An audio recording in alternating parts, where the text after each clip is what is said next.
કાંડાળો કર્યો. જેટલી ઉપર શિલા છે એટલી નીચે શિલા 8 ફૂટ આ નીચે હતું. અને અહીંયા અમારા અખંડ ધૂણો છે, એક ભોયરું છે, એ ભોયરું સીધું ગિરનારમાં છે.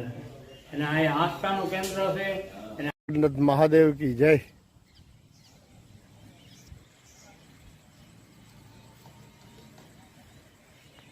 જો આ બાજુ ગાય માતાઓ છે ને, સરસ એવું સુંદર સરસ મજાનું. અહીંયા મીંડું તેડ્યું હતું ને મીંડાને અમારે 16 દિનની વાર હતી ને અમારે હોનાર હતું. હજી આ મંદિરને લગભગ અમારે 40-45 વર્ષ છે. જી જી જી. પ્યારા પ્રિય સજ્જનાત્માઓ, જય ગિરનારી, જય માતાજી. આજે આસ્થાની યાત્રા આપણી ચેનલ એક દિવ્ય, બહુ સુંદર અને પાંડવકાલીન એક મહાદેવજીનું મંદિર છે ને જેમનું નામ છે ભયંકરનાથ મહાદેવ. એવા ભયંકરનાથ મહાદેવના દર્શન કરવા આવ્યા છે. આજે આપણે 9મો દિવસ છે શ્રાવણ મહિનાનો. તો તમને લિસ્ટ કરીને લઈ આવ્યો છું તમારા માટે. રામનાથ મહાદેવ જંગલમાં, ગેબેશ્વર મહાદેવ, જડેશ્વર મહાદેવ, મથુરેશ્વર મહાદેવ, રાવતેશ્વર મહાદેવ, ત્રિનેત્રેશ્વર મહાદેવ, 12 જ્યોતિર્લિંગ, અને હવે તમને ભયંકરનાથ મહાદેવના આજે દર્શન કરાવીએ છીએ. તો ચાલો આપણે બિલકુલ મંદિરની તદ્દન નજીક પહોંચ. તો ચાલો હવે આપણે ભયંકરનાથ મહાદેવના દર્શન કરીએ. કેવું સુંદર સરસ મજાનું દ્રશ્ય છે, મનથી આહલાદક થઈ જાય એવું ખૂબ મજાનું દ્રશ્ય છે. અને આપણે જઈએ દર્શન કરવા માટે થઈને. અને અહીંના મંદિરના પૂજારીજી છે મહંતજી મહારાજ, એકદમ શાંત અને સૌમ્ય છે, જેમનું નામ છે લલિત બાપુ. ગમે ત્યારે તમે જાઓ, સદાને માટે તમને ચા પાણી નાસ્તો વગેરેની વ્યવસ્થા, ત્યારબાદ આવકારો મીઠો. મંદિરમાં તો હોય તમારા અભિષેક, લઘુરુદ્ર, પૂજા પાઠ અર્ચન, 1000 1.25 લાખ બિલીપત્ર જે ચડાવવા હોય તો એ તમામ વ્યવસ્થા પોતે કરી આપે છે. બરાબર, તો એનો પણ આપણે લાભ લેશું ને એની પાસેથી જ આપણે ભયંકરનાથ મહાદેવનો ઇતિહાસ બધો જાણશું. ચાલો આગળ વધીએ. આપણે તદ્દન નજીક ભયંકરનાથ મહાદેવના સાનિધ્યમાં પહોંચી ગયા છે.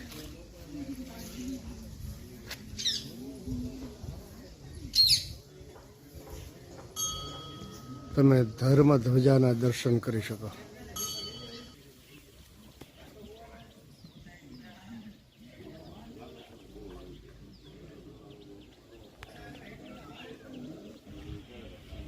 આ મંદિરનું પ્રાંગણ છે.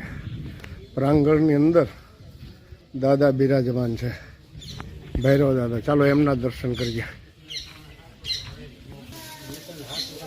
હરિ ઓમ દીક્ષાદૃષ્ટ મહાકાય કલ્પાંતે દહનાવમ ભૈરવાય નમસ્તુભ્યમ મનોજ્ઞાન દાતુમર્હસી.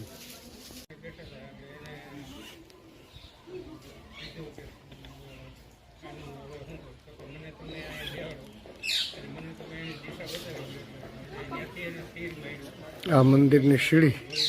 હવે આપણે મંદિરે પહોંચી ગયા છે. ચાલો દર્શન કરીએ.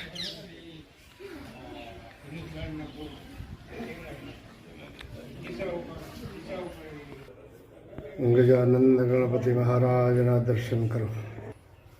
અંજની સુત વાયુપુત્ર બજરંગ બલીના દર્શન કરો. નંદિકેશ્વર ભગવાન શિવ વાહન ધર્મ સ્વરૂપ કુર્મ નારાયણ કચ્છપ દેવતાના દર્શન કરો. મંદિરના શિખરની રચના કંઈક આવી રીતની છે, એમના પર તમે નિહાળી.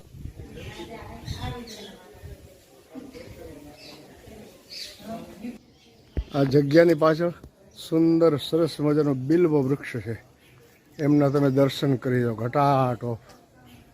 અને બિલ્વ ફળ પણ આવેલા છે, તમે જોઈ શકતા છો. જો દેખાય તો તમને મોટા મોટા ફળ છે.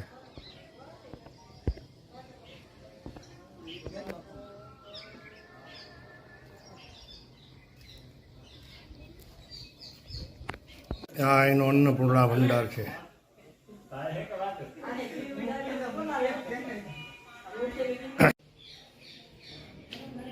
માતાજી કરીએ આપણે પેલા.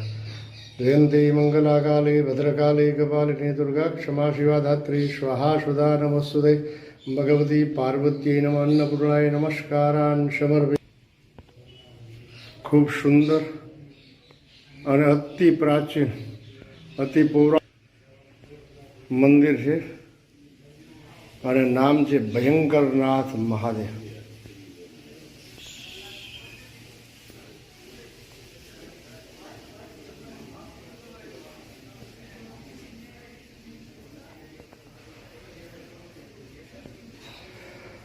ઓમ નમઃ શંભવાય ચ મયો ભવાય ચ નમઃ શંકરાય ચ ભાસ્કરાય ચ નમઃ શિવાય ચ શિવધરાય ચ. હવે તમને વ્યવસ્થિત દર્શન કરે તમે જો શિવલિંગ અતિ પ્રાચીન એટલે અતિ પ્રાચીન જૂનવાણી.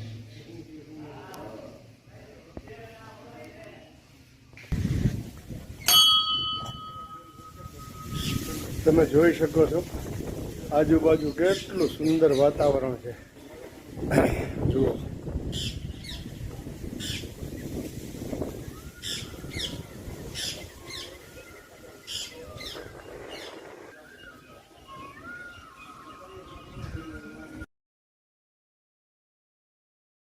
હવે આપણે જે ભયંકરનાથ મહાદેવજીના દર્શન કર્યા મંદિરના, એમના મહંત શ્રી લલિત બાપુ અહીંયા હાજર છે. આ મંદિરના વિશે એનો જે કાંઈ પણ ઇતિહાસ છે એ આપણે જણાવે એટલે અમારા દર્શક મિત્રોને બાપુ ખ્યાલ આવે. બાપુના ચરણોમાં વંદન કરીએ ને લલિત બાપુને વિનંતી કરીએ કે બાપુ અમને આ મંદિર વિશેનો ઇતિહાસ કયો, કઈ રીતના ભયંકરનાથ મહાદેવની અહીંયા સ્થાપના થઈ છે જણાવો. હરિઓમ. હરિઓમ. શિવ ભક્તોને અમારા જાજા કરીને હરિઓમ. આ પુરાણું મંદિર છે અમારું 5 પાંડવ વખતનું. કારણ કે 5 પાંડવ વખતનું અમારું આ લિંગ સ્વયંભ લિંગ છે. ત્યારે ખાલી એક ઓટો અને લિંગ બાપા જ બિરાજતા હતા. અહીં તો બધે ગાડા રસ્તો હતો. એટલે આ જે અમારો ધૂણો છે એ 5 પાંડવો કર્યો. જેટલી ઉપર શિલા છે એટલી નીચે શિલા 8 ફૂટ આ નીચે હતું. અને અહીંયા અમારા અખંડ ધૂણો છે, એક ભોયરું છે, એ ભોયરું સીધું ગિરનારમાં નીકળે છે. અને અહીંયા આસ્થાનું કેન્દ્ર છે. અને અહીંયા બધા ભક્તો આજુબાજુના ગામના જુનાગઢ, માણાવદર, વંથલી એ બધા અહીંયા ભક્તો આવે છે અને દાદાના ચરણોનું વંદન કરે અને એનું વંદનને એની સફળતા મળે છે. અને અમુક ભક્તો તો અહીંયા એવા આવે છે કે રોતા રોતા જઈને હસતા હસતા જાય છે પાછા. હરિઓમ. હરિઓમ. એટલે બાપુ આ પાંડવો દ્વારા સ્થાપિત કરેલું ખરી ને શિવલિંગ? આ શિવલિંગ અમારું સ્વયંભૂ લિંગ છે. સ્વયંભૂ એટલે સ્થાપિત નથી? સ્થાપિત નથી, સ્વયંભૂ પાંડવે કર્યું છે. ત્યારે ખાલી કેટલા વર્ષો થતા ઉનાળુ, ચોમાસું, શિયાળું એમને લિંગ દાદાની એમને જ હતી. એની માથે નથી ઝાડી કે નથી પતરું, એક ઝાડવું જ હતું. ખાલી ઝાડવાની નીચે એની ઉપર ગળતી લીલા હતા. એને એ બધી તમારે જોવું હોય તો જો આ સામે ફોટા છે જે અમારે જૂના એ તમે. તો ચાલો હવે ત્યાં દર્શન કરાવો આપશ્રી. હાલો. પૂજ્યપાદ બાપુશ્રી આપણી સાથે આવે છે ને જૂનવાણી જે ભયંકર મહાદેવજીના ચિત્ર, તૈલી ચિત્રો છે બધા, એમના દર્શન કરીએ આપણે. બાપુ પાસેથી ફોટા વિશે પણ, તૈલી ચિત્રો વિશે પણ માહિતી જાણીએ. હા બાપુ. જ્યાં અમારે હાવ પહેલા શરૂઆતની લિંગ છે કે ત્યારે ખાલી એક જ ઓટો હતો ને એમાં એક જણો જ બેસીને એક જણો લોટો ચડાવે. આ ઝાડવા ઉપર અમારે ગલતી નહીં કરતી. અને આથી તો બધે ગાડા રસ્તો હતો. પછી ધીમે કરીને અમે માથે પતરા નાખ્યા હતા. મારા બાપુજી પછી આ બધું કર્યું. આ હાવ અમારી ભયંકર લિંગ. એ પછી આ લિંગ, પછી અમારા મંદિરનો જીર્ણોદ્ધાર થયો. અમારા 2026 અમારા હોનારા સીધું 83નું ત્યાં મીંડું ચડ્યું હતું ને મીંડાને અમારે થોડાક દિનની વાર હતી ને અમારે હોનારા થયું. હજી આ મંદિરને થયું લગભગ અમારે 40-45 વર્ષ. જી જી જી. ભલે બાપુ, ખૂબ ખૂબ ધન્યવાદ, આભાર આપનો. ઓમ નમો નારાયણ, સીતારામ, જય ગિરનારી. આપ સૌને હું ધૂણાના દર્શન કરાવું છું. ચાલો અંદર જઈએ, આપણે ધૂણાના દર્શન કરાવો. ચાલો. ગેબી ગિરનારી ધૂણો છે, એમના તમે દર્શન કરી શકો. ત્યારબાદ અહીંયા અખંડ જ્યોત ચાલુ છે, એમના પણ દર્શન કરી શકો. દીપ જ્યોતિ પરબ્રહ્મ, દીપ જ્યોતિ પરબ્રહ્મ, દીપ જ્યોતિ જનાર્દન, દીપો હરતુ મે પાપમ, સંધ્યા દીપમ નમોસ્તુતે. ત્યારબાદ શિવજી મહારાજ ભયંકરનાથ દાદાનું મસ્ત ચિત્ર છે, જોઈને આનંદ આવી જાય ને. જો તમે એમના દર્શન કરી શકો. એમાં લાઇટિંગની પાછી વ્યવસ્થા કરેલા અતિશય સુંદર દૃશ્ય છે. તૈલી ચિત્ર છે, પણ અદભુત છે.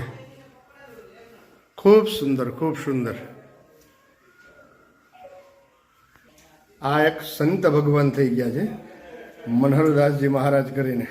એને મનુ બાપુ તરીકે બધા ઓળખતા. આખો દિવસ સતત આંખથી સૂતતું નહીં પોતાને. સુરદાસજી હતા, ઓમ ઓમ ઓમ જાપ એમને ચાલુ જ હોય સતત, અને જોરથી નાદ સાથે, ધીરે ધીરે કે મનમાં નહીં.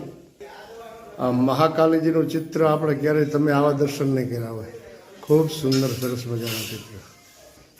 હવે સામગ્રી સિદ્ધ થાય છે. આ એક બીજું ચિત્ર છે ભયંકરનાથ મહાદેવનું.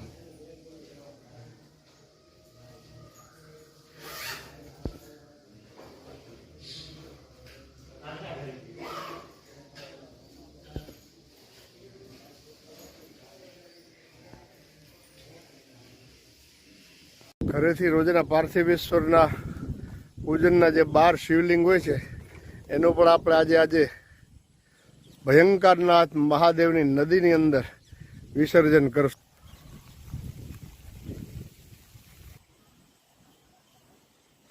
સુંદર સરસ મજાની નદી છે અને વેતિયાણ જલ છે, આપ જોઈ શકો. એમાં પાર્થિવેશ્વર છે એનું આજે અહીંયા વિસર્જન કરીએ. ભયંકરનાથ મહાદેવ કી જય.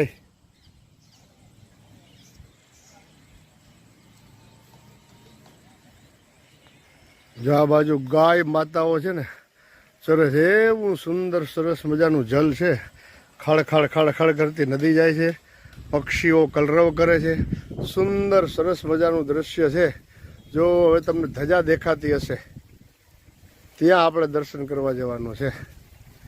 અને ભયંકરનાથ મહાદેવજીના આપણે દર્શન કરી લીધા છે.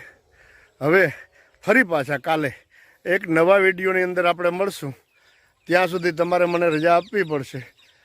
વિડીયો નવો હશે પણ શિવાલય એકદમ જૂનું હશે. તો 10મો વિડીયો થશે આપણો. ભયંકરનાથ મહાદેવ છે ને એ 8મો વિડીયો છે. હવે પછીનો જે થશે એ 10મો વિડીયો હશે. 30 દિવસ સુધી આપણી ચેનલે ઝુંબેશ લીધી છે અને દ્રઢ સંકલ્પ કરેલો છે કે આપણે તમને 30 જૂના મંદિરોના દર્શન કરાવવાના છે. તો ચાલો હવે અત્યારે રજા લઈએ. જય ગિરનારી, જય માતાજી. જતાં જતાં પણ તમે ચેનલને નવા હોય તો સબસ્ક્રાઈબ કરો, લાઈક કરો, શેર કરો. હાઈપનું બટન છે ને એ દબાવવાનું ભૂલતા નહીં. એનું કારણ છે કે તમે હાઈપ કરશો ને, એક નવું વર્ઝન આવેલું છે, તો એનાથી કોઈ વિડીયોમાં પૈસા મળે ને આ થાય ને એવું કંઈ નથી. પણ હાઈપ દ્વારા છે ને વિડીયો વધારે લોકો સુધી પહોંચી શકે એટલા માટે છે ને હાઈપ કરવાનું ચૂકતા નહીં. જે શેર કરવાનું, લાઈક કરવાનું જે બટન હોય ને ત્યાં 3 ટપકા હશે.